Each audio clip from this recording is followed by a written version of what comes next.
of vessels that were light years away, with no way to reach them except dispatching a comparatively slow and costly message via one of Tsuyo Corp's comm drones.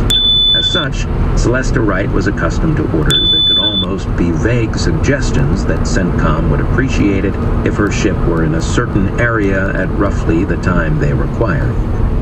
The orders that had arrived from the Amsterdam as the Icarus made her way out of the unnamed system were different, however.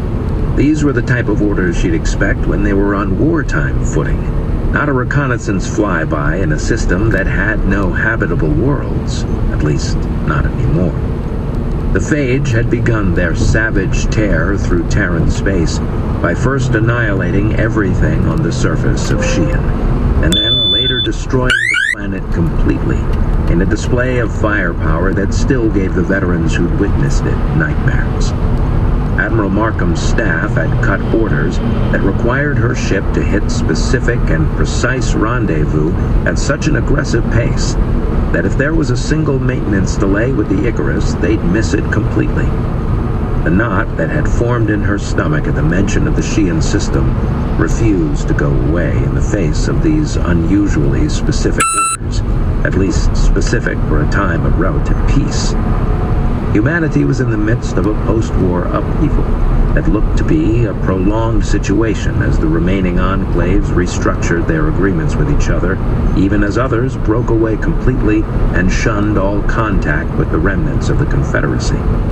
Celesta read through her orders one more time as the Icarus flew her first warp flight back to the Columbiana system, and a new worry began to gnaw at her. They would stop at the New America capital system to be joined by 6 other ships before pressing on to the frontier, all of them newer warships with veteran captains. Markham had specifically said it wasn't the Phage, but was there a new enemy at the gates that just happened to pick the Xi'an system as well?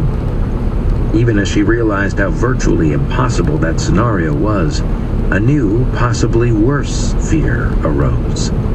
Xi'an was still under control of the Asiatic Union, and therefore was within the Eastern Star Alliance. Starfleet ships were not given permission to freely travel there. Could the ESA be ready to capitalize on the Confederacy's downfall and gain a few more worlds in the confusion? The idea of fighting humans, while it would be at least familiar, seemed repugnant after the horrors of the Phage War. She hoped she was wrong. "Commander Barrett," she said, raising her voice unnecessarily.